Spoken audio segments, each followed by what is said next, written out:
S42 Sahila pergi.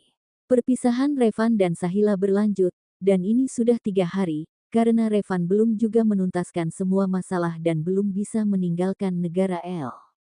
Revan hanya bisa melihat wajah Sahila dari layar ponsel, begitu juga sebaliknya, seperti saat ini mereka sedang melakukan VC di sebuah restoran di negara L, sedangkan Sahila berada dalam kamar.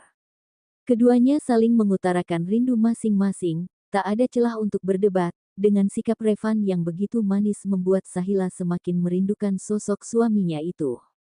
"Jadi kapan Mas pulang? Apa masih lama?" tanya Sahila. "Paling 3 hari lagi, kamu nggak usah khawatir kalau sudah beres Mas akan segera pulang.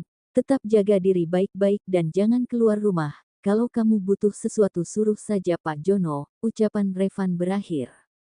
"Sayang," tiba-tiba saja ucapan itu terdengar dari belakang Revan. Suara seorang wanita dengan nada yang begitu manja, serta tangan putih mulus memegang pundak Revan, membuat Sahila terbelalak, namun seketika itu Revan mematikan ponselnya. Sahila masih memegang ponselnya, namun seketika badannya merasa lemas, kakinya seakan tak bisa menopang tubuh kecilnya itu, dalam telinganya terngiang-ngiang, kata, "Sayang," memang Sahila tak tahu pasti siapa itu, tapi tangan di pundak Revan menunjukkan bahwa ucapan itu memang untuk Revan sang suami. Air mata yang tak diharapkan kehadirannya itu sudah mulai membasahi pipi mulus Sahila, pandangannya kosong, namun dalam hatinya merasakan sakit, meskipun dulu pernah mengatakan bahwa dia ingin dipandang saja sebagai seorang istri. Sejak Revan menyatakan cintanya, Sahila sudah mulai labil, ingin memiliki Revan seutuhnya, walaupun terlihat egois, itulah kenyataannya. "Kenapa kamu setega ini Mas? Apa kamu sudah tidak mencintaiku lagi? Apakah yang kamu ucapkan itu semuanya palsu? Aku tidak menyangka kalau kamu akan lebih menyakitiku. Aku sadar, kamu bisa mendapatkan wanita yang lebih baik dariku, tapi bukan dengan cara seperti ini." Masih dalam tangisnya, Sahila mengatakan apapun yang terlintas dalam hatinya saat ini. Tak lama bunyi ketukan pintu itu terdengar olehnya, namun Sahila masih saja di tempat, dengan matanya yang sembab dan merah, membuatnya enggan untuk menemui siapapun. Ucapan sang ibu yang langsung membuka pintu dengan sendirinya setelah tak mendapat jawaban dari Sahila. Betapa terkejutnya sang ibu, melihat Sahila yang sudah duduk lemas menyenderkan kepalanya serta wajah yang begitu kusut.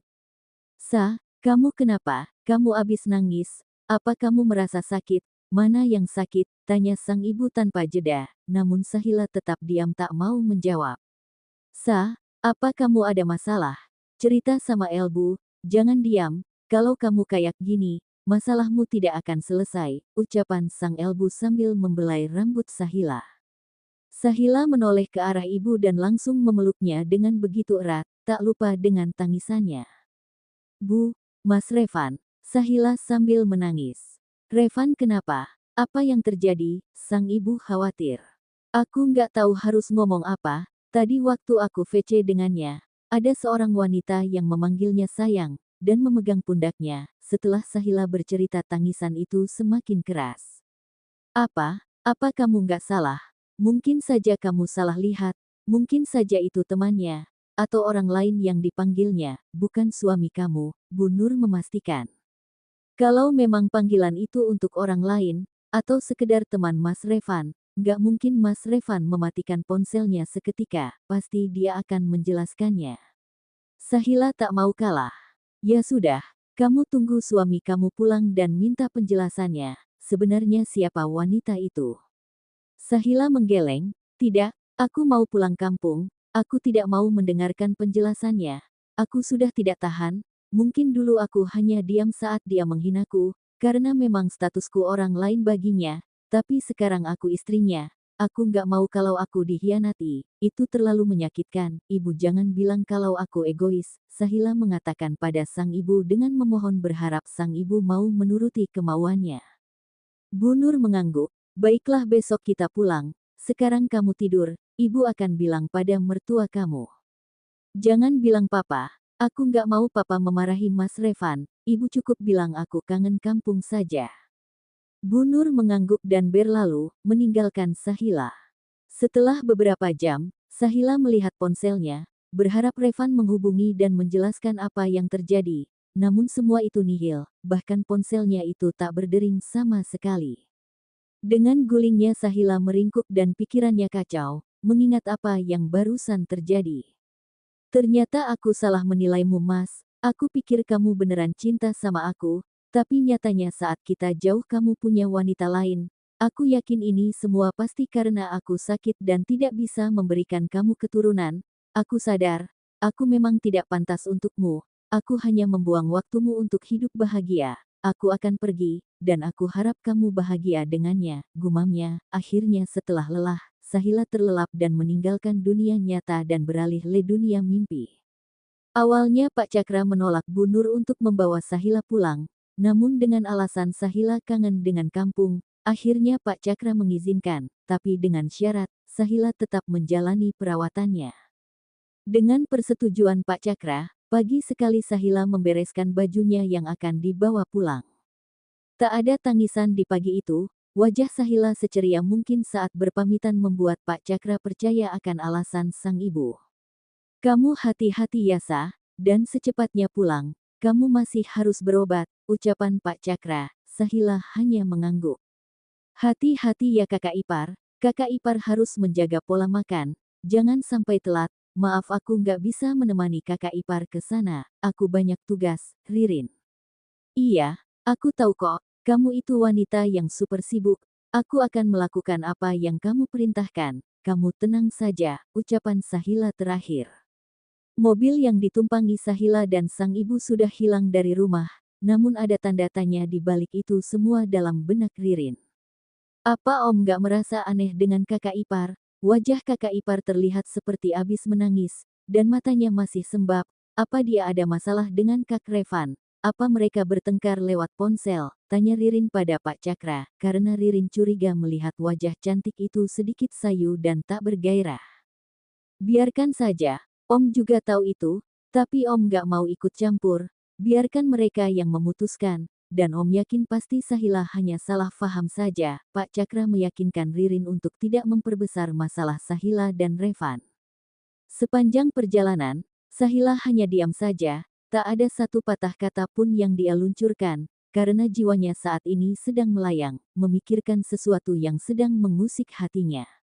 Sialan, umpat seorang pria tampan itu dalam kamarnya. Tak ada seorang pun yang berani mengetuk pintu termasuk sang sekretaris, siapa lagi kalau bukan Revan.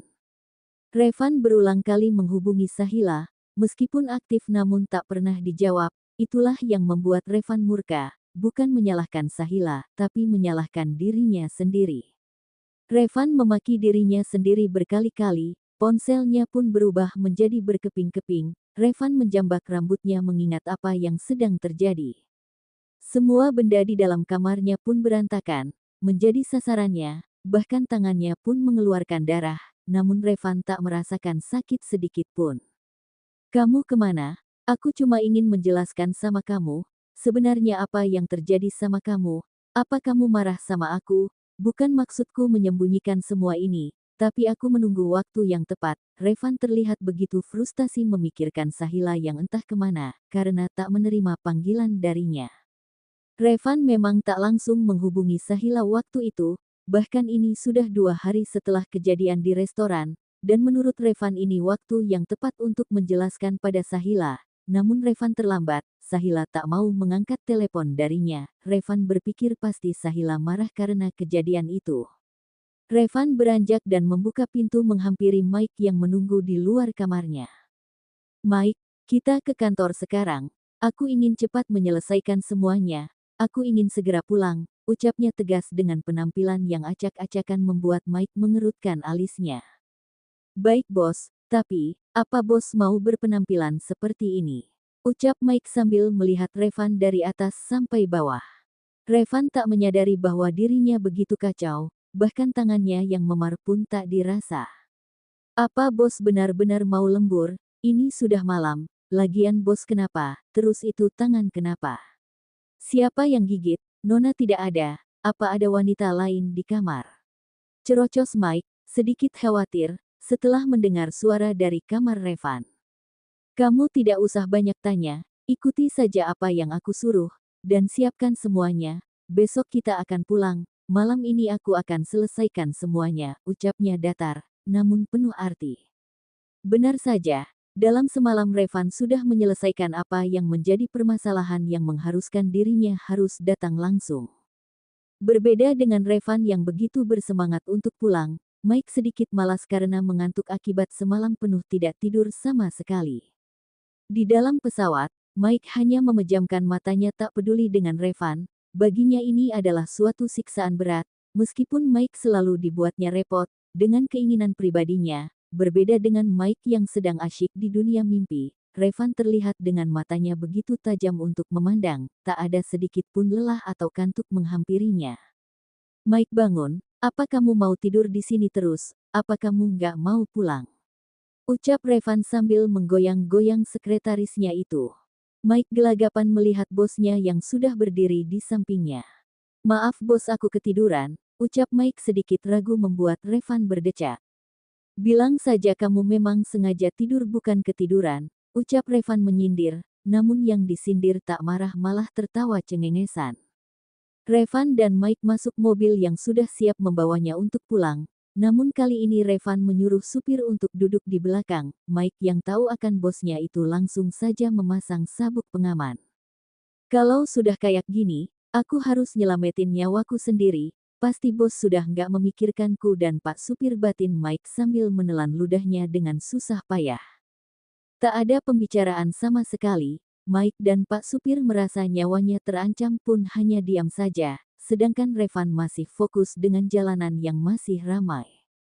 Bos hati-hati, aku masih pingin hidup, apa bos lupa kalau aku, ucapan Mike terhenti karena Revan langsung saja memotongnya, belum nikah.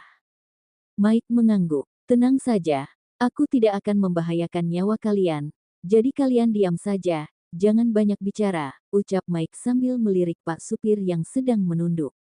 Setelah beberapa menit, mobil sudah terparkir, Revan langsung saja masuk ke dalam rumah, apalagi tujuannya kalau bukan kamarnya. Sedangkan Mike dan Pak supir masih mengumpulkan nyawanya yang sempat tercecer karena ketakutannya. Tuhan masih memberikan kesempatan kita untuk hidup Pak, Bapak berdoalah dan berterima kasihlah, ucapan Mike sambil menghela nafas panjang. Pak supir pun mengikuti apa yang diucapkan Mike padanya. Ceklek, suara Revan membuka pintu, Revan melihat ruangan itu kosong, Revan kembali turun, namun tak ada siapapun di rumah termasuk sang bibi dan Pak Jono. Akhirnya Revan kembali ke kamar dan membersihkan diri, niatnya setelah rapi Revan baru akan menanyakan di mana Sahila. Betapa terkejutnya Revan saat membuka lemari, Revan melihat baju Sahila yang tinggal sedikit, Revan membolak-balikkan gantungan itu dan ternyata benar, baju Sahila memang tinggal sedikit, dan itu pun baju yang tidak disukanya. Revan melihat nakas, dan ternyata ponsel Sahila tertinggal di sana. Revan membuka dan melihat notif, beberapa panggilan darinya yang tak terjawab serta beberapa pesan dari Cindy yang belum terbaca.